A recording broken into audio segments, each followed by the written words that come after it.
TV16 Toronto ਦੇਖ ਰਹੇ ਸਾਰੇ ਦਰਸ਼ਕਾਂ ਨੂੰ ਮੇਰੇ ਵੱਲੋਂ ਯਾਨੀ ਕਿ KS ਬਲ ਵੱਲੋਂ ਸਤਿ ਸ੍ਰੀ ਅਕਾਲ, ਨਮਸਕਾਰ। ਸੋ ਅੱਜ ਅਸੀਂ ਇੱਕ ਖਾਸ ਵਿਸ਼ੇ ਦੇ ਉੱਤੇ ਗੱਲਬਾਤ ਕਰਾਂਗੇ ਤੇ ਅੱਜ ਵਾਲਾ ਪ੍ਰੋਗਰਾਮ ਜਿਹੜਾ ਉਹ ਹਿੰਦੀ ਦੇ ਵਿੱਚ ਹੋਏਗਾ, ਕਿਉਂਕਿ ਅੱਜ ਵਾਲੇ ਪ੍ਰੋਗਰਾਮ ਦੇ ਵਿੱਚ ਮੈਂ ਇੱਕ ਖਾਸ ਸ਼ਖਸੀਅਤ ਨੂੰ ਤੁਹਾਡੇ ਨਾਲ ਮਿਲਾਉਣ ਜਾ ਰਿਹਾ ਤੇ ਇੱਕ ਅਜਿਹੀ ਸੰਸਥਾ ਬਾਰੇ ਗੱਲਬਾਤ ਅਸੀਂ ਕਰਨ ਜਾ ਰਹੇ ਹੈਗੇ ਆ, ਜਿਹੜੀ ਸੰਸਥਾ ਦਾ ਭਾਰਤ ਦੇ ਵਿੱਚ ਇੱਕ ਬਹੁਤ ਵੱਡਾ ਨਾਮ ਹੈ। ਆਮ ਤੌਰ ਦੇ ਉੱਤੇ ਲੋਕ ਜਿਹੜੇ ਨੇ ਉਹ ਵਗਦੀ ਹਵਾ ਦੇ ਨਾਲ ਜਿਹੜੇ ਨੇ ਉਹ ਤੁਰਦੇ ਨੇ, ਪਰ ਕੁਝ ਅਜਿਹੇ ਲੋਕ ਹੁੰਦੇ ਨੇ ਜਿਹੜੇ ਹਵਾ ਦੇ ਉਲਟ ਖੜਦੇ ਨੇ। ਸੋ ਹਵਾ ਦੇ ਉਲਟ ਖੜਨ ਵਾਲੇ ਲੋਕਾਂ ਦੀ ਗਿਣਤੀ ਬਹੁਤ ਘੱਟ ਹੁੰਦੀ ਆ। ਕੋਈ ਉਹਨਾਂ ਨੂੰ ਪਰਮਾਤਮਾ ਵੱਲੋਂ, ਭਗਵਾਨ ਵੱਲੋਂ ਉਹਨਾਂ ਨੂੰ ਕੋਈ ਨਾ ਕੋਈ ਉਹਨਾਂ ਤੇ ਕਿਰਪਾ ਹੁੰਦੀ ਆ, ਤਾਂ ਹੀ ਉਹ ਉਲਟ ਹਵਾ ਦੇ ਖੜ ਸਕਦੇ ਨੇ। ਤੇ ਆਮ ਤੌਰ ਦੇ ਉੱਤੇ 140 ਕਰੋੜ ਦੀ ਆਬਾਦੀ ਦੇ ਵਿੱਚ ਕੁਛ ਹੀ ਲੋਕ ਹੋਣਗੇ ਜਿਹੜੇ ਲੋਕ ਉਹ ਹਵਾ ਦੇ ਉਲਟ ਖੜਦੇ ਨੇ। ਸੋ ਉਹਨਾਂ ਲੋਕਾਂ ਚੋਂ ਅੱਜ ਤੁਹਾਡੇ ਨਾਲ ਇੱਕ ਮੈਂ ਸ਼ਖਸੀਅਤ ਨੂੰ ਰੂਬਰੂ ਕਰਾਉਣ ਜਾ ਰਿਹਾ ਹੈਗਾ। ਉਹਨਾਂ ਦਾ ਨਾਮ ਹੈਗਾ ਮਨੀਸ਼ ਜਬਲਪੁਰੀ। ਸੋ ਉਹ RTI ਐਕਟਿਵਿਸਟ ਨੇ ਤੇ ਮੈਂ ਉਹਨਾਂ ਨਾਲ ਅੱਜ ਗੱਲਬਾਤ ਕਰਾਂਗਾ ਤੇ ਆਪਾਂ ਗੱਲਬਾਤ ਕਰਾਂਗੇ RSS ਦੇ ਉੱਤੇ। ਕੀ ਹੈ ਸਾਰਾ ਕੁਛ, ਕੀ ਉਹ ਉਹਦੇ ਬਾਰੇ ਚੰਗੀ ਤਰ੍ਹਾਂ ਜਾਣਦੇ ਨੇ, ਕਿਉਂਕਿ ਜਦੋਂ ਅਸੀਂ ਕਿਤੇ ਕੋਈ ਗੱਲਬਾਤ ਕਰਦੇ ਆ ਤੇ ਸਾਡੇ ਕੋਲ ਬਹੁਤ ਸਾਰੇ ਤੱਥ ਮੌਜੂਦ ਨਹੀਂ ਹੁੰਦੇ, ਸਾਡੇ ਕੋਲ ਕੋਈ प्रूफ मौजूद नहीं होंगे। सो पहला उन्होंने स्वागत करते हैं। सो मनीष जी, आपका स्वागत है TV16 टोरांटो पे। जी नमस्ते। नमस्कार जी। थोड़ा सा आपको थोड़ा सा ज्यादा ऊंची आवाज में थोड़ा सा बोलना पड़ेगा। हाँ, तो नमस्कार। पहले तो हम आपका नमस्कार सर। नमस्कार। ओके। सो पहले तो हम धन्यवादी हैं आपके कि आपने हमको टाइम दिया और इस बात को हम अच्छी तरह से दर्शकों तक पहुंचा सकते हैं। देश विदेश में जो लोग बैठे हैं, अमेरिका, कनाडा और यूरोप और ऑस्ट्रेलिया, न्यूजीलैंड, सभी यह जो प्रोग्राम है ये देखा जाता है। तो इस प्रोग्राम के माध्यम से हम वो बात करना चाहते हैं कि जो इस समय हम एक बड़ा नाम है RSS, इसको अगर आपने एक्सप्लेन करना हो, अगर इसके बारे में हम इसको अगर आसान से शब्दों में एक्सप्लेन करना हो तो आप इसको एक्सप्लेन करें कि ये है क्या। क्योंकि मैंने बहुत से जगहों पे ये सुना है कि ये पावरफुल है, लेकिन आपसे आपकी जानकारी में के मुताबिक कुछ और है। तो हमारे दर्शकों को बताएं कि क्या है RSS, असल में क्या है जी। देखिए सर, सबसे पहले मैं आपके चैनल के माध्यम से बताना चाहूंगा कि जो देश चलता है सर, देश अपने नियम से चलता है, देश संविधान से चलता है जी, ना कि देश किसी के मानसिक स्थिति से चलता है जी। ठीक है। तो देश संविधान के हिसाब से चलता है, यानी यहाँ पे हर चीज जो होगी वो कानून के हिसाब से होगी। अगर देश में हमको अमन और शांति चाहिए है ना, देश चलाना है हमको, तो अमन शांति की सबसे पहले जरूरत होती है। तो एक संविधान, कानून, ये सारी प्रक्रियाओं का हमको पालन करना होता है। हम जो असली देशभक्ति कहेंगे ना, असली देशभक्ति देखिए कैसा है कि हमारा सोल्जर लड़ रहा है जी, सीमा पर, बिल्कुल वो देशभक्ति है। सरकारी अधिकारी अपना काम प्रॉम्प्टली कर रहा है, ये देशभक्ति है। उसी प्रकार सामान्य जनता का तो ये सारी चीजों से ये नहीं है, ना सरकारी नौकरी में ना फौज में, तो उनका काम संविधान और कानून की रक्षा करना भी देशभक्ति है जी, सही मायने में। ठीक है। तो RSS एक ऐसी संस्था है, मैं आपको बताना चाहूंगा कि मैं RSS हेडक्वार्टर के पास ही रहता हूं जी। मैंने RSS को बचपन से देखा है और RSS की हर गतिविधि देखा है। तो मैं सबसे पहले बताना चाहूंगा कि सर हमने RSS को शाखाओं के रूप में देखा है। हमने RSS को वो डंडा लेके जो वो करते हैं, पथ संचलन करते हैं, हमने उसमें देखा है। तो सर मैं आपको बताना चाहूंगा सबसे पहले तो RSS रजिस्टर्ड संस्था नहीं है जी, ये बिल्कुल भी रजिस्टर्ड संस्था नहीं है। देखिए संविधान के हिसाब से कोई अगर NGO चलाता है, ठीक है, कोई अपनी संस्था को रन करता है भारत देश में, तो वो संस्था को रजिस्टर्ड होना जरूरी है चैरिटी कमिश्नर ऑफिस से जी। और RSS चैरिटी कमिश्नर ऑफिस से रजिस्टर्ड नहीं है जी। इस चीज के पुरावे मेरे पास में है। इस चीज का मैंने RTI में मैंने मांगा था और मैंने भी मेरी RSS डाली है चैरिटी कमिश्नर ऑफिस में। राष्ट्रीय स्वयंसेवक संघ बहुउद्देशीय संस्था 2017 से अभी भी वो प्रलंबित है चैरिटी कमिश्नर ऑफिस में जी। ये सर, ये मुझे वो नाम हासिल करके मुझे कुछ उसका बहुत ज्यादा ये नहीं करना है, वो उनके जैसे काम नहीं करने हैं। पर सर मुझे देश को बताना है कि जो आरएसएस जो है वो अनरजिस्टर्ड है। मैं उसकी जो मांग किया हूं, मैंने मांग इसीलिए किया हूं ताकि मैं देश को बता सकूं कि देखिए ये अनरजिस्टर्ड है। आज भी मेरी वो केस पेंडिंग है सर। जी उसके बाद अगर हम इनकी शाखाएं देखें सर, तो इनकी शाखाएं इलीगल है। शाखा जी अगर हम कहीं पे देश में कहीं पे भी हम लोग अगर 5 लोगों से ज्यादा अगर हम एकत्रित होते हैं, तो हमको पुलिस परमिशन की जरूरत होती है जी बिल्कुल। कि हम वहां क्या गतिविधि कर रहे हैं, कौन से प्रकार के भाषण होने वाले हैं। जी एक जो खुफिया विभाग होता है स्थानीय पुलिस स्टेशन का, उसका व्यक्ति वहां पे आता है, बैठता है, वो सारी चीजें देखता है। तो सर वो पुलिस परमिशन इनके पास में नहीं है। मैं जी नागपुर की बात कर रहा हूँ जहां पे हेडक्वार्टर है, उनका पुलिस स्टेशन और मेरा पुलिस स्टेशन सेम है। तो सर अगर ये नागपुर में परमिशन नहीं लेते तो पूरे भारत देश में ये लोग कहीं परमिशन नहीं लेते। जी तो सर इनकी शाखाएं भी इलीगल है, जैसे संस्था इलीगल है, शाखा इलीगल है। उसके बाद में सर हमने देखे ये लोग मार्च पास्ट करते हैं। हम जी लोग कई बार देखते हैं कि ये लोग मार्च पास्ट करते हुए दिखाई देते हैं। तो बिल्कुल। सर मार्च पास्ट जब ये लोग करते हैं तब इनको पुलिस परमिशन नहीं होती। जी और अगर कभी ये लोग लेते हैं, इन्होंने एक बार लिए थे जो पुलिस परमिशन की कॉपी मेरे पास में है, जब भारत के पूर्व राष्ट्रपति नागपुर आए हुए थे प्रणब दा, और इन्होंने वो कार्यक्रम के लिए इन्होंने पुलिस परमिशन ली थी।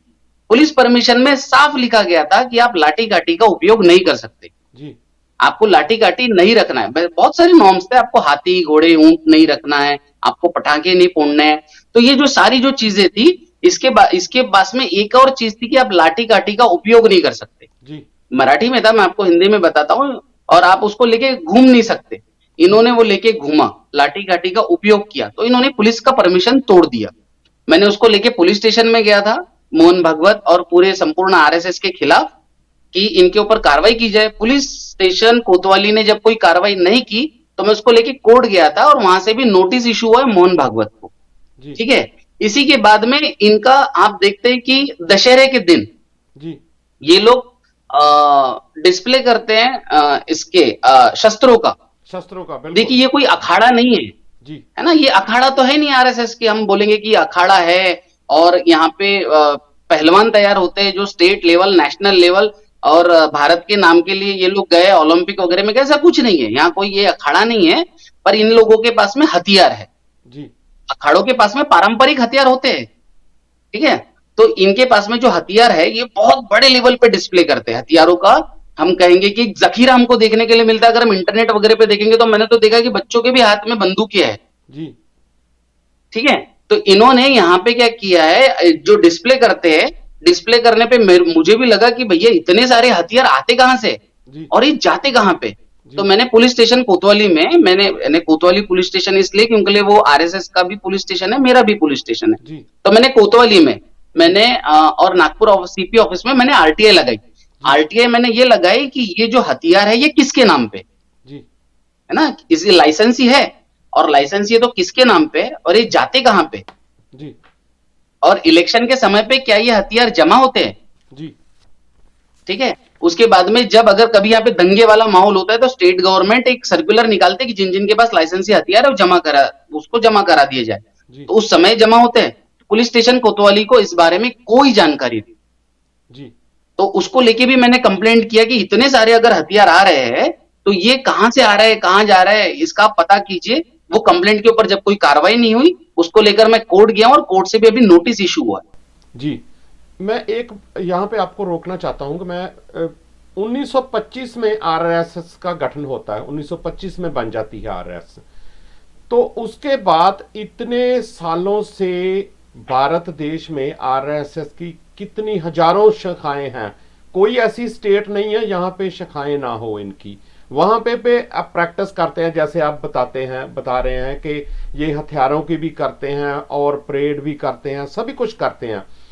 इतनी देर तक ये इतनी देर से जो चल रहा है सब कुछ, तो किसी को जो पता नहीं लगा, या किसी सरकार ने या किसी ने हिम्मत ही नहीं की, या किसी के ने ये जानने की कोशिश ही नहीं की कि अगर कोई संस्था रजिस्टर्ड नहीं है उसके पास से हथियार कहां से आते हैं, वो भी फिर अनरजिस्टर्ड होंगे, या वो जो भी वो एक्शन करते हैं 5 आदमी से ज्यादा, तो उनको परमिशन कौन देता है। पहले तो मैं आपको सलूट करता हूं कि इतने बड़े संगठन से जिसके साथ जिसकी तरफ कोई देखना, जैसे मैंने इंट्रोडक्शन में बोला कि कोई आदमी इतनी जुर्रत नहीं कर सकता, इतना लोग आमतौर पे जिस तरफ की हवा चल रही हो उस तरफ को चले जाते हैं, कुछ लोग सोचते भी नहीं इसके बारे में। आपके दिमाग में कैसे ये सब कुछ आया कि आपने इतना बड़ा जो स्टेप जो है वो लिया? जी। ठीक। देखिए, सबसे पहले तो मैंने आपको बोला कि ये मेरे यानी संविधान ने मुझे दिए हुए अधिकार है, मेरी ये फंडामेंटल ड्यूटीज है, जी। और वो मैं मेरे अधिकारों का पालन कर रहा हूँ। तो जी। देशभक्ति मैंने कहा है, जैसे कि मैं आर्मी में नहीं जा पाया, मैं सरकारी कोई कार्यालय में नहीं हूँ, तो मैं एक सामान्य नागरिक होने के नाते अगर मैं मेरे संविधान की रक्षा कर रहा हूँ, मैं मेरे कर्तव्य का पालन कर रहा हूँ, तो मैं भी एक देशभक्ति ही कर रहा हूँ। जी बिल्कुल। तो मैं आपको बताना चाहूंगा कि आरएसएस की जो स्थापना है वो 1925 को दशहरे के दिन हुई थी। जी। तो जो आरएसएस जो स्थापना दिवस मनाता है अपना, वो स्थापना दिवस मनाता है, वो कोई फेस्टिवल नहीं मनाता। वो दशहरा नहीं फेस्टिवल मनाता। से यानी भारत के फेस्टिवल से उनका कोई लेना देना नहीं। जी।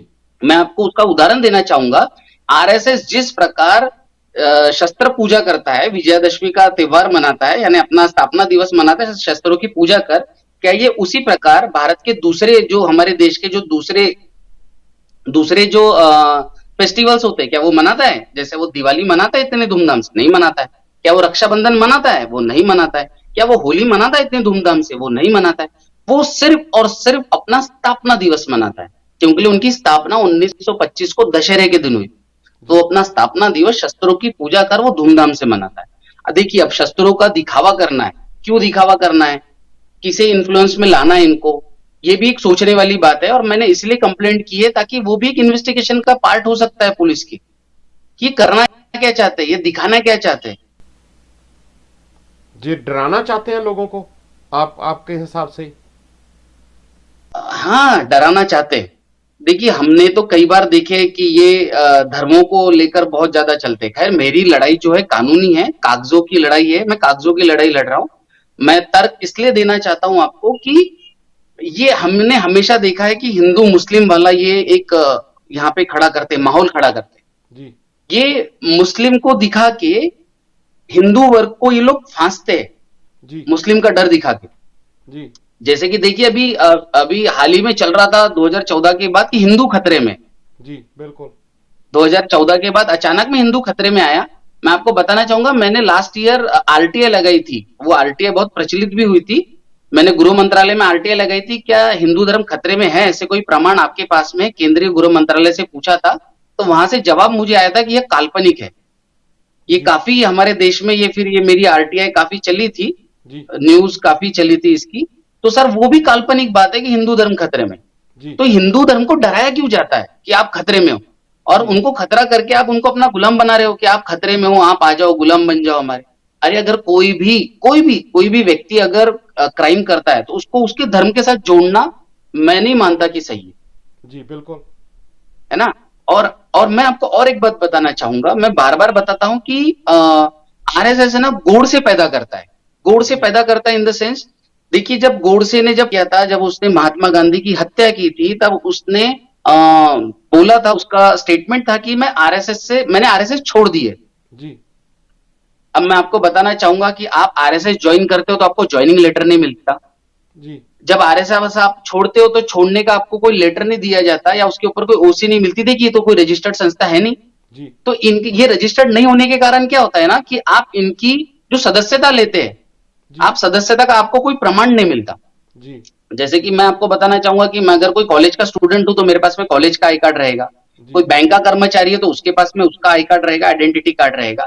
जी। हर प्रकार के लोगों के पास में अपने अपने आइडेंटिटी कार्ड रहते हैं। इवन पॉलिटिकल पार्टीज के पास भी अपने अपने आइडेंटिकल कार्ड होते हैं, और वो एक उनका नियुक्ति पत्र होता है। बिल्कुल। इनके पास में कोई भी प्रकार का नियुक्ति पत्र नहीं होता।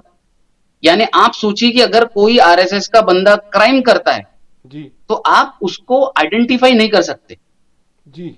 वो क्राइम करके चला जाएगा, वो अपना चला। हेतु साध्य करके चला जाएगा, उसको जो चाहिए वो करके चला जाएगा, पर आप उसको आइडेंटिफाई नहीं कर सकते, क्योंकि हमारे पास में ऐसी कोई प्रणाली नहीं है। इसका मैं आपको सबूत देता हूं। मैंने नागपुर पुलिस स्टेशन में और सीपी ऑफिस में मैंने आरटीआई लगाई थी जी। कि आप आरएसएस के कार्यकर्ताओं को आइडेंटिफाई कैसा करते। तो जी। मुझे रिप्लाई आया कि हमारे पास में ऐसी कोई प्रणाली नहीं है कि हम इनको आइडेंटिफाई कर सकते। जी। ये लोग तो बताते हैं ना कि हमारे पास में इतने लोग हैं, इतनी शाखाएं हैं, हम्म। तो जाहिर सी बात है फिर आप वो भी आइडेंटिफाई करके दिखाइए कि कहाँ बिल्कुल। पे आपके कितने लोग हैं। हम लोग सिर्फ प्रमुख प्रमुख लोगों को जानते हैं जिनके नाम प्रचलित है, वो लोगों को हम लोग नहीं जानते जो लोग इनके लिए काम करते अपने हैं। उनके हेतु साध्य करने के लिए जो काम करते हैं। जी। तो एक एक बात तो ये अब क्लियर हो गई, आपने मतलब कि सभी क्वेश्चन निकाला इनका। एक ये पहले मैंने जो जितना मैंने इनके बारे में पढ़ा है आज तक, तकरीबन 53 ईयर लाइक 53-54 ईयर इन्होंने तिरंगे झंडे को कभी अपनी किसी भी संस्था पे इन्होंने लगाया नहीं। इवन देन के इन्होंने माना ही नहीं बिल्कुल कि उसको, ये मानते ही नहीं थे अब तक भी नहीं। वैसे तो इंटरनली ये नहीं मानते, लेकिन अब को दिखाने के बिल्कुल लिए इन्होंने जो पीछे लोगों को जबरदस्ती लोगों को कहा कि आप तिरंगे लगाओ, आप ऐसा करो, वो क्या समझते हैं? क्योंकि आप तो आपने तो बचपन से देखा है, तो ये बात बिल्कुल सच है कि वहां पे इन्होंने अपने जो मेन इनका सेंटर है वहां पे कभी भी इन्होंने तिरंगा झंडा जो है वो कभी भी नहीं लगाया, पर आज लोगों को ये दिखाने के लिए सभी कुछ कर रहे हैं। उसके बारे में आप के पास कोई अगर इंफॉर्मेशन हो तो वो भी हमारे दर्शकों को जरूर बताएं जी। बिल्कुल सर, देखिए तिरंगा हमारे देश के प्रत्येक व्यक्ति की जान है। जी।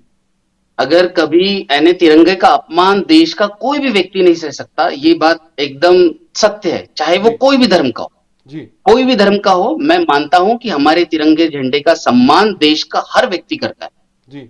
अब मैं आपको बताना चाहूंगा कि आरएसएस ने कभी तिरंगा झंडा अपनाया नहीं। मैंने कई बार हर एक लेखों में पढ़ा है कि ये 3 कलर का, ये अपशगुनी है बोल के इन्होंने उसको डिनाई किया था। मैंने तो सुना है कि उन्होंने जलाया भी था उस समय पे। जी। अब बिल्कुल। मैं आपको बताना चाहूंगा कि कुछ लोग 2001 में कुछ लोग आहत हुए नागपुर शहर में कि आरएसएस हेडक्वार्टर में तिरंगा झंडा क्यों नहीं फहरता। जी। तो उन्होंने क्या किए, वो 3 लोगों ने झंडा फहराने के लिए वो आरएसएस हेडक्वार्टर पहुंचे, 2001 की बात है। जी।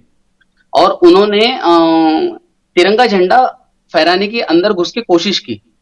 जी। आपको बताना चाहूंगा कि आरएसएस का जो हेडक्वार्टर वो है, हेडगेवार स्मारक समिति, वहां की जो मैनेजर है, जी। मैनेजर ने पुलिस में कंप्लेंट की, कोतवाली पुलिस स्टेशन में। कोतवाली पुलिस को बुलाया, वो 3 लोगों को 26 जनवरी 2001 के समय अरेस्ट हुई। 26 जनवरी सर, ओ, 26 जनवरी को हमारा अरेस्ट करवा गणतंत्र दिया दिवस उनको। होता है, उस दिन वो 3 लोगों को अरेस्ट इसलिए हुई कि आप फ्लैग होस्टिंग कर रहे थे। ओ। और आपको बताना चाहूंगा, हमारे भारत देश का के स्वतंत्र भारत के इतिहास का काला दिन मैं इसलिए कहूंगा, उस दिन हमारा फ्लैग भी जमा हो गया पुलिस स्टेशन में। ओ। और सर वो जमा होके 20 साल रहा। 20 साल। मैंने उसके लिए पिटीशन लगाई। हाँ सर, पुलिस स्टेशन में हमारा तिरंगा झंडा जमा था और तकरीबन तकरीबन सर वो 20 साल तक जमा रहा। यानी 26 जनवरी के दिन हमने सोचा है कभी कि 26 जनवरी के दिन हमारा तिरंगा झंडा पुलिस स्टेशन के अंदर जमा हो जाएगा? जी। 3 आरोपी अब दिखा के, तो तीन तीन लोगों को तो उनको उनको बरी कर दिया गया 2013 के दिन। और फिर एक कोर्ट ने आदेश दिया कि तिरंगा झंडा ये हमारा राष्ट्रीय ध्वज है, इसलिए इसे सम्मान पूर्वक कलेक्टर को दे दिया जाए। जी। और 2013 से लेके 2022 तक वो तिरंगा झंडा फिर भी पुलिस स्टेशन में जमा रहा। आरएसएस को तब नहीं दिखा तिरंगा झंडा हमारी कंप्लेंट पे, यानी आरएसएस की कंप्लेंट पे तिरंगा झंडा पुलिस स्टेशन में जमा है। आरएसएस को नहीं लगा कि हमने तिरंगा झंडे का सम्मान करना चाहिए, हमने उसको लेके आना चाहिए। देश उनका तिरंगा प्रेम तो दिख गया ना यहाँ पे। मुझे जी। उसके लिए पिटीशन लगानी पड़ी, मेरे पिटीशन के बाद वह तिरंगा झंडा कलेक्टर को दे दिया गया। जी। वो मेरी केस अभी भी चल रही है। जी। तो सर तिरंगे झंडे का सम्मान ये लोग कितना करते हैं इससे समझ में आता है। यानी मैं तो बोल रहा हूँ कि मैं कागजी रूप से आपको बताना चाहूंगा, मैं ऐसा नहीं बोलूंगा कि वो लोग नहीं करते हैं। मैं तो पहले ही बोला कि मैंने पढ़ा है कि ये लोग नहीं मानते, पर मेरे पास सबूत है कि ये लोग सच में नहीं मानते। जी। तो एक इसी बात। प्रकार सर मैंने एक और कंप्लेंट की है आरएसएस की ईडी में। ओके। ईडी हमने देखे कि ईडी का प्रयोग ये लोग कैसा कर रहे हैं, पर ईडी में मेरी एक कंप्लेंट है सर। कंप्लेंट ऐसी है कि पूरे देश में कोरोना काल चल रहा था। बिल्कुल। जब पहला लॉकडाउन लगा था, पूरे विश्व में चल रहा था, तो जब पहला लॉकडाउन लगा था तो पहले लॉकडाउन के बाद में, लगने के बाद में कोई भी व्यक्ति सड़कों पर नहीं दिख रहा था। जी। यहाँ पे पूरा सन्नाटा छाया हुआ था। जी। ठीक है। तो तब कोरोना काल में वो आरएसएस के ट्विटर अकाउंट पे, जो उनका ऑफिशियल ट्विटर अकाउंट है आरएसएस ओआरजी, उस पे इन्होंने एक लंबा चौड़ा एक पोस्ट डाल दिया। उन्होंने दिखाया कि हमने, आरएसएस ने 1,10,04,73 यानी देखिए इन्होंने आंकड़ा बताने का तात्पर्य ये है कि ये लोग आंकड़ा डाल रहे थे कि हमने इतने लोगों को हमने राशन किट बांटी। ओके। 7,05,04,34 ऐसे समथिंग लोगों को हमने खाने के पैकेट बांटे। जी। उसके बाद में इन्होंने तरीके के खर्चे बताए कि जो माइग्रेंट वर्कर थे हमने उनको मास्क बांटे, उनके लिए ऐसा कि 64,03,000 ऐसे ऐसे आंकड़े दिखाए इन्होंने। तो जी। सर ये चीज जो है खाने के पैकेट जो है ये अगर ये बांट रहे हैं, देखिए अगर कोई मदद कर रहा है, अगर लोगों की मदद कर रहा है तो सर मैं खुद भी उनको थैंक यू बोलूंगा कि आप देश के लोगों की मदद कर रहे हैं, सेवा कर रहे हैं, धन्यवाद। बिल्कुल। पर सर मैं आपको बताना चाहूंगा कि इन लोगों ने वहां पे क्या किया है, मदद तो उन्होंने पूरी दिखाई है पर सर वो आंकड़ा 1,000 करोड़ के ऊपर का है। जी। 1,000 करोड़ के ऊपर का है और उस समय का है जब व्यक्ति घर से बाहर नहीं निकल पा रहा था। तो जी। सर मेरा क्वेश्चन मार्क पहला ये था कि ये 1,000 करोड़ रुपए इनके पास आए कहां से, उसके ऊपर का बिल्कुल। जो धन है इनके पास में आया कहां से, जी। सामग्री लेने के लिए जो धन चाहिए तो इन्होंने धन एकत्रित कहां से किया, क्योंकि सर ये रजिस्टर्ड नहीं है तो ये लोग ऑनलाइन पेमेंट कहीं से नहीं मंगा सकते जी। और उस समय लोग इनको लेके जाके दे नहीं सकते क्योंकि पहले लॉकडाउन के बाद ये लोग लोग घर से बाहर नहीं निकल रहे थे तो इनको पैसा कहां से ला कर देंगे। जी। तो मेरा पहला ये था कि इनके पास में इतना धन आया कहां से, तो मैंने उसकी कंप्लेंट चैरिटी ऑफिस में किया कि इनके पास में इतना धन कहां से आया और इसकी जांच की जाए। चैरिटी ऑफिस से मुझे वही रिप्लाई आया जो हमेशा आता है कि संस्था रजिस्टर्ड नहीं है, इसलिए ये हमारे इस पे इसका कोई उल्लेख ही नहीं है तो हम इसके ऊपर कार्रवाई नहीं कर सकते। जी। वो कार्रवाई तो उसके ऊपर करेंगे ना जिसके ऊपर इनका उल्लेख है। जी। तो मैंने वो कंप्लेंट लेके मैंने ईडी में डाली है और वो कंप्लेंट मेरी आज भी पेंडिंग है। जी। तो एक बात मैं फिर आपसे वही पूछना चाहता हूं कि अगर ये संस्था रजिस्टर्ड नहीं, आपके पास इसका बिल्कुल प्रूफ है, ठीक है, तो अगर रजिस्टर्ड नहीं है तो इनके पास पैसा कहां से आता है, हथियार किस नाम पे ये खरीदते हैं, सभी कुछ कैसे चलता है, ये एक बहुत सा एक किस्म का ये ऐसी चीज है कि इसको हर देशवासी वासी को जो है वो हर जो भारतीय भारत में रहते हुए लोग हैं, जब भारत में हैं, उनको पता लगना चाहिए कि ये संस्था चल कैसे रही है।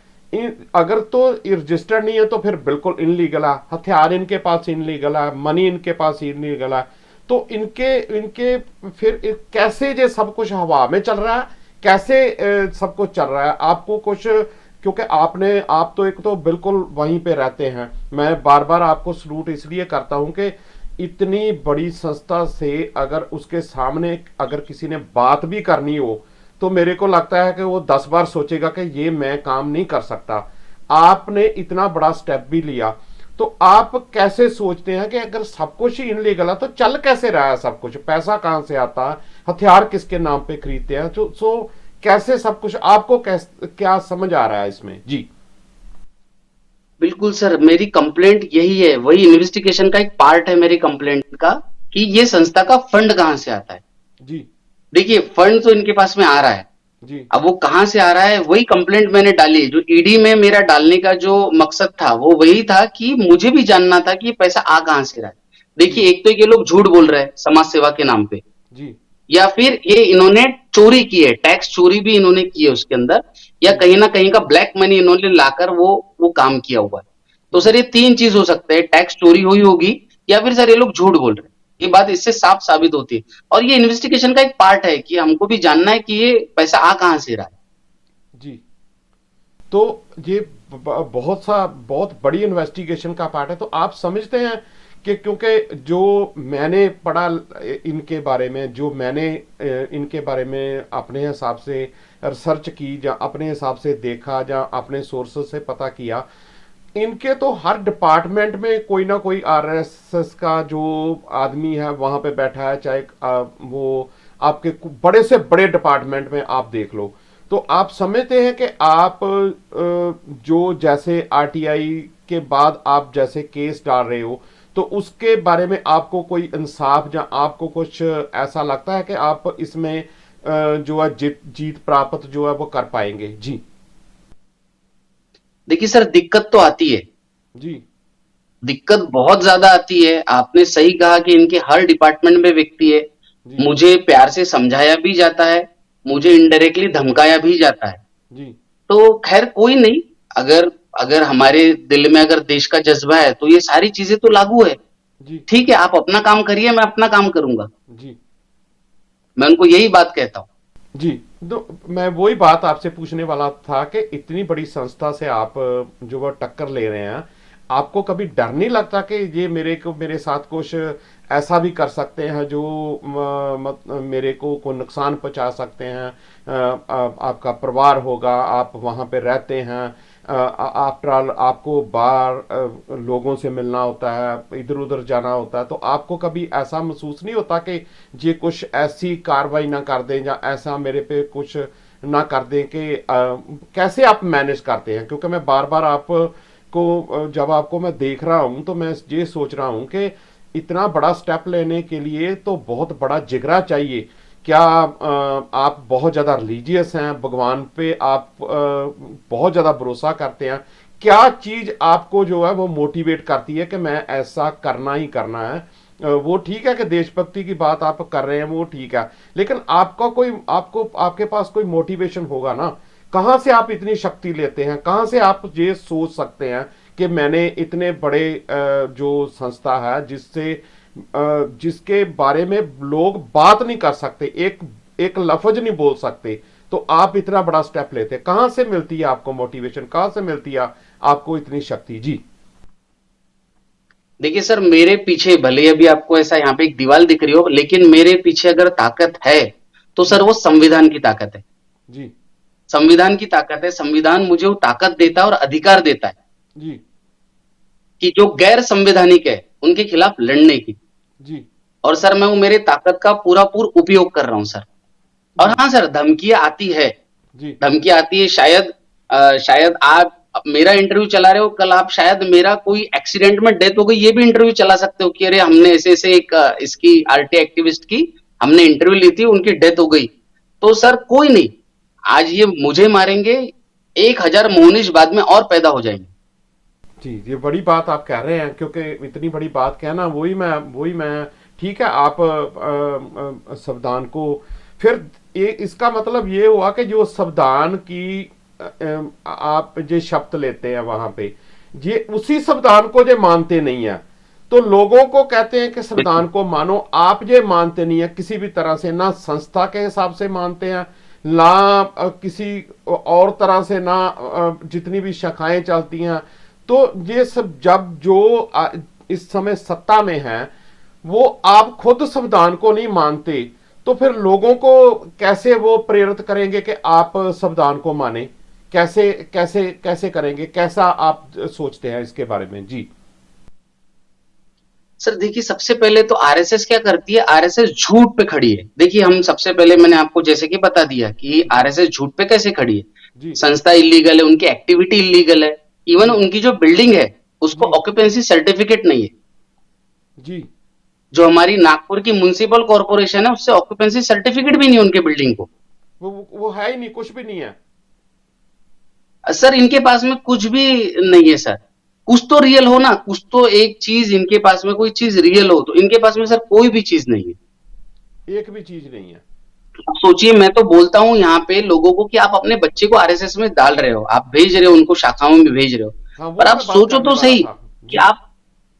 कि जी। आप इलीगल संस्था में भेज रहे हो। जैसे कि हम कोई भी बच्चे को हमारे स्कूल के लिए, स्कूल का एटमॉस्फेयर देखते हैं, स्कूल का टीचिंग स्टाफ देखते हैं, स्कूल का जी। टीचिंग स्टाफ देखते हैं, स्कूल का हम लोग ग्राउंड देखते हैं, टॉयलेट बाथरूम सारी चीजें देखते हैं। हम वो लीगल है देखते हैं कि वो सच में affiliated to CBSE, affiliated to state board, हम लोग ये सारी चीजें देखते हैं। तो हम लोग यहाँ कैसे चूक जाते हैं, हमारे जी। देश के लोग यहाँ कैसे चूक जाते हैं? उनसे चूक होती है क्योंकि ये लोग एक दिखावा करते हैं।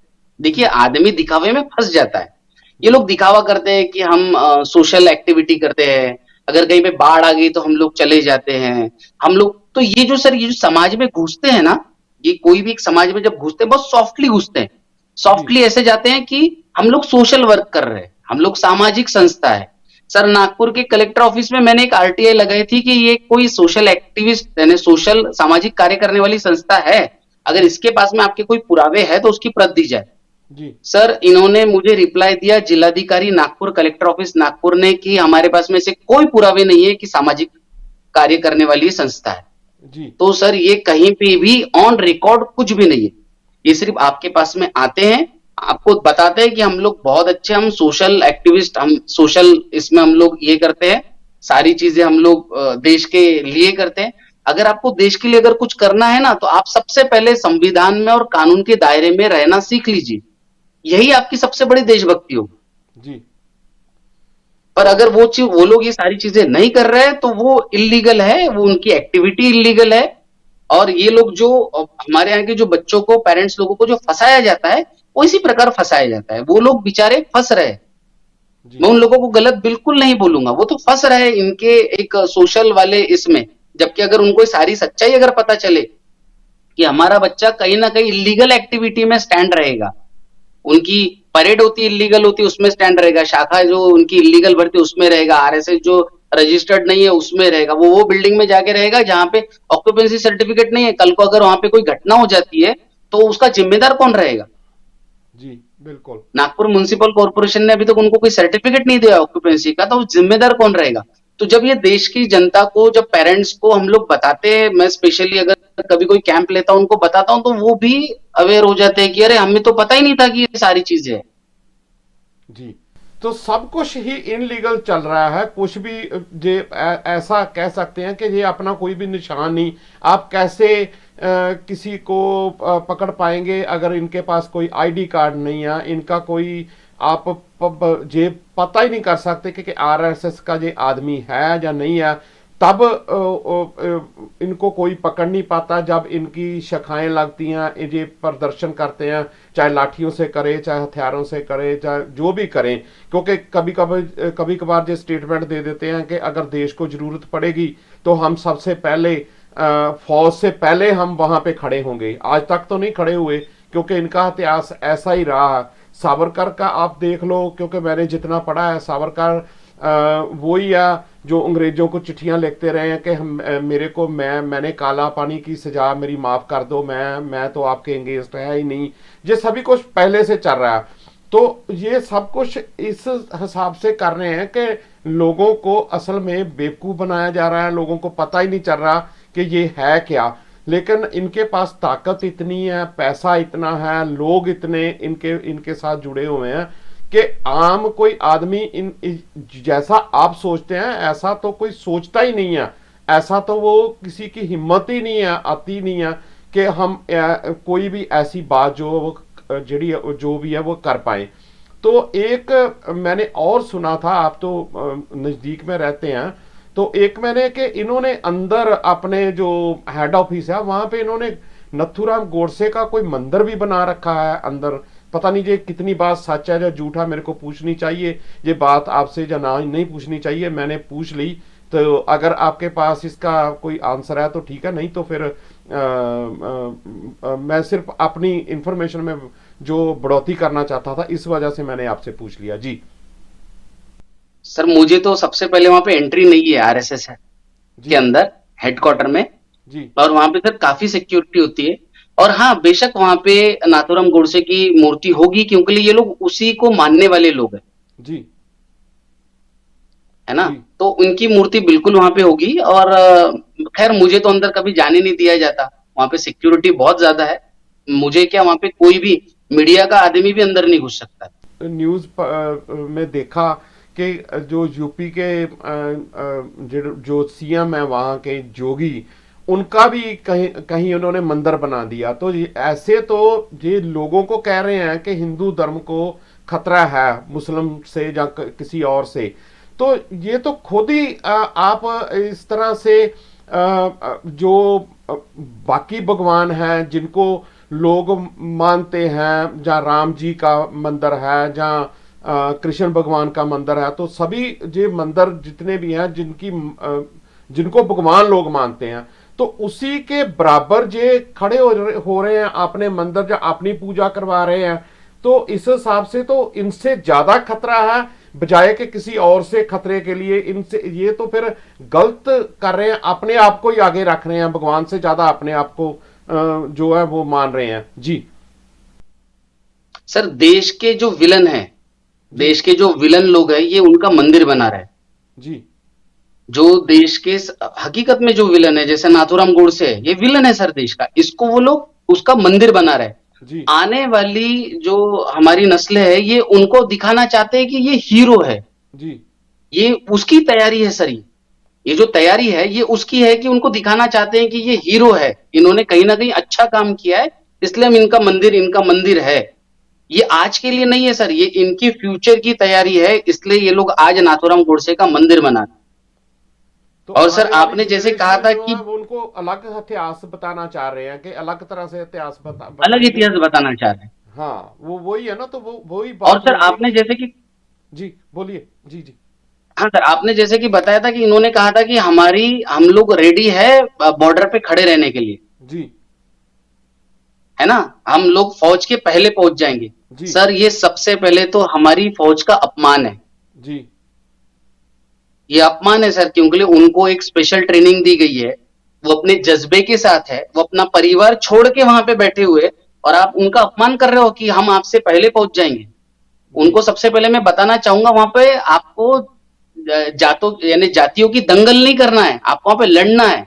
जी लड़ना है, अगर आपको जातियों की दंगल करना है तो मैं बोलूंगा बिल्कुल आप चले जाओ, आप वही काम करते आ रहे हो, आपको वहां पे लड़ना है। आपको लड़ना है तो लड़ने के लिए हमारी फौज है, रेडी है हमारी फौज, जरूरत नहीं है आपकी। आप बस देश में, आप देश की भावना, अच्छी भावना दिल में रखिए, आप संविधान के प्रति आप प्यार रखिए, आप संविधान को मानिए, कानून को मानिए, यही बहुत है आपके लिए। जी सो आपने बहुत सी ऐसी बातें जो हमारे दर्शकों को बताई, जिसके बारे में मैं उम्मीद करता हूं कि हमारे दर्शकों को ये पता चला कि ये सब कुछ है क्या, क्योंकि इसीलिए कि हर आदमी को ये पता होना चाहिए कि सच्चाई असल में क्या है, किन लोगों के हाथ में जो पावर है वो अपनी पावर का कैसे गलत इस्तेमाल करते हैं। तो पहले तो हम आपको आपका बहुत बहुत धन्यवाद करते हैं कि आपने हमारे लिए टाइम निकाला, और हम आपकी लंबी उम्र की कामना करते हैं कि आप ऐसे एक्टिविस्ट हमें चाहिए कि जो लोगों को सच्चाई बता सके, जो लोगों को ये सच बता सके कि कैसे ये सब कुछ चल रहा है, आपको किस डायरेक्शन में जाना है, ये आपने फैसला लेना है। तो कोई ऐसा सवाल जो मैं आपसे ना पूछ पाया हूं, कोई कोई खास मैसेज आप देना चाहते हैं तो लास्ट मिनट में आप जो भी हमारे साथ जो शेयर करना चाहते हैं वो करें, तो उसके बाद फिर हम प्रोग्राम की जो समाप्ति करेंगे। जी देखिए सर, मैं तो यही कहना चाहूंगा कि आप अपने बच्चों को, आप अगर आरएसएस में भेज रहे हो, जी ये आपका व्यक्तिगत फैसला है, आप भेज रहे हो, पर आप ये भी देखिए कि आपका बच्चा सीख क्या रहा है। जी जो इलीगल संस्था में रहेगा, जिसका कोई लीगल बेस ही नहीं है, तो जी वो क्या सिखाएगी, है लीगल क्या सिखाएगी? वो सिर्फ आपको ऊपरी ऊपरी आपको देश भावना सिखाएगी, ऊपरी ऊपरी आपको फैमिली के प्रति प्यार करना सिखाएगी, लेकिन वो नफरत आपके दिल में बैठाएगी। कहीं ना कहीं आपका भी बच्चा सोचेगा कभी ना कभी कि ठीक है, हमारा तिरंगा सेकेंडरी है, पहले भगवा जी बिल्कुल। है ना। पर ये भगवा किसका है? ये भगवा हमेशा बताते हैं कि ये छत्रपति शिवाजी महाराज का भगवा है। मैं जी कहूंगा बिल्कुल नहीं, ये छत्रपति शिवाजी महाराज का भगवा बिल्कुल नहीं हो सकता। जी छत्रपति शिवाजी महाराज के भगवे में हर धर्म के, हर जाति के लोग थे, जी सभी को इक्वली सम्मान था। यहाँ पे इक्वली सम्मान नहीं है, तो ये छत्रपति शिवाजी महाराज का भगवा बिल्कुल नहीं। हमारे लिए संविधान, तिरंगा, कानून सबसे ऊपर है। उसका पालन करने वाली जो संस्थाएं रहेगी, चाहे वो कोई भी पार्टी से बिलोंग करने वाली रहो, आप उसमें बिल्कुल भेजिए। आप अपने बच्चों को घर में कानून सिखाइए, संविधान सिखाइए, संविधान की किताब पढ़वाइए, वो बहुत अच्छा रहेगा। लेकिन आप अगर ऐसा इलीगल एक्टिविटी, इलीगल बेस रखने वाली जगह पे भेजोगे, तो आपके बच्चों का कहीं ना कहीं बुद्धि का विनाश होना है। जी बिल्कुल, ये बात आपने बिल्कुल सही की। ये एक मैसेज भी है, मैं आम सभी लोगों को ये बताना चाहता हूँ कि इतना बड़ा स्टेप जो है वो मैंने जिस स्टार्टिंग में भी यही कहा था कि इसीलिए है कि मनीष जी को कोई अपना तो फायदा होने वाला नहीं है पर्सनल तौर पे, कि अगर उन्होंने कोई आरएसएस का अपना नाम, आरएसएस को अपने नाम पे करना है या कोई ऐसी चीज करनी है, उसका कोई फायदा तो नहीं, लेकिन वो सच्चाई बताना चाहते हैं सबको। वो सच बोल रहे हैं, सच दिखा रहे हैं लोगों को कि आप इस शीशे को अच्छी तरह से देखो। इन लोगों को जे सभी जो इनलीगल एक्टिविटी करते हैं आपको गलत डायरेक्शन में डालते हैं, कम से कम आपको सही डायरेक्शन में जाना चाहिए। तो इस वजह से जो सब कुछ कर रहे हैं, तो मनीष जी मैं आपको फिर दोबारा आपका बहुत बहुत धन्यवाद, थैंक यू कि आपने हमारे लिए टाइम निकाला, हमारे दर्शकों को आपने इतनी बड़ी जानकारी दी। फिर आगे कभी आगे बना कोई प्रोग्राम तो उसके बाद हम आपको दोबारा जो हमारे दर्शकों से रूबरू कराएंगे। तो हम आपकी लंबी उम्र की कामना करते हैं, आपके जो काम करने का तरीका उसको मैं सलाम करता हूँ। तो अ, फिर धन्यवाद। तो इसी के साथ प्रोग्राम का जो समय है वो समाप्त धन्यवाद है, सर। तो फिर हम मिलेंगे। सो धन्यवाद। धन्यवाद सर। सो ये थे मनीष जबलपुरी जी, इनके साथ हमारी बात हो रही थी। ਸੋ ਦਰਸ਼ਕੋ, ਜਿੱਦਾਂ ਤੁਸੀਂ ਇਹ ਸੁਣਿਆ ਹੈਗਾ ਆਰਐਸਐਸ ਦੇ ਬਾਰੇ ਦੇ ਵਿੱਚ ਕਿੱਡੀਆਂ ਵੱਡੀਆਂ ਜਿਹੜਾ ਜੋ ਝੂਠ ਹੈ ਸਾਰਾ ਕੁਝ, ਕਿਸ ਤਰ੍ਹਾਂ ਲੋਕ ਆਪਣੀ ਜਾਨ ਦੀ ਬਾਜੀ ਲਗਾ ਕੇ ਤੇ ਲੋਕਾਂ ਤੱਕ ਸੱਚਾਈ ਜਿਹੜੀ ਆ ਉਹ ਦੱਸ ਰਹੇ ਹੈਗੇ ਨੇ। ਉਮੀਦ ਕਰਦਾ ਕਿ ਤੁਹਾਨੂੰ ਪ੍ਰੋਗਰਾਮ ਪਸੰਦ ਆਵੇਗਾ। ਮੈਂ ਸਾਰੀਆਂ ਗੱਲਾਂ ਨੂੰ ਪੰਜਾਬੀ ਦੇ ਵਿੱਚ ਜੋ ਉਹਨਾਂ ਨੇ ਹਿੰਦੀ 'ਚ ਬੋਲਿਆ, ਮੈਂ ਪੰਜਾਬੀ 'ਚ ਤੁਹਾਡੇ ਨਾਲ ਜਿਹੜਾ ਹੈ ਉਹ ਕਰਕੇ ਤੁਹਾਨੂੰ ਦੱਸਣ ਦੀ ਕੋਸ਼ਿਸ਼ ਕਰਾਂਗਾ। ਸੋ ਉਹਦੇ ਨਾਲ ਜਿਹੜਾ ਹੈ ਤੁਹਾਨੂੰ ਹੋਰ ਕਲੈਰਿਟੀ ਹੋ ਜਾਏਗੀ। ਸੋ ਆਪਾਂ ਦੁਬਾਰਾ ਨਵੇਂ ਪ੍ਰੋਗਰਾਮ ਦੇ ਵਿੱਚ ਕਿਸੇ ਨਵੀਂ ਸ਼ਖਸੀਅਤ ਨਾਲ ਹਾਜ਼ਰੀ ਲਵਾਵਾਂਗੇ। ਸੋ ਮਿਲਦੇ ਹਾਂ ਦੁਬਾਰਾ ਇੱਕ ਨਵੇਂ ਪ੍ਰੋਗਰਾਮ ਦੇ ਨਾਲ। ਸਤਿ ਸ੍ਰੀ ਅਕਾਲ ਜੀ।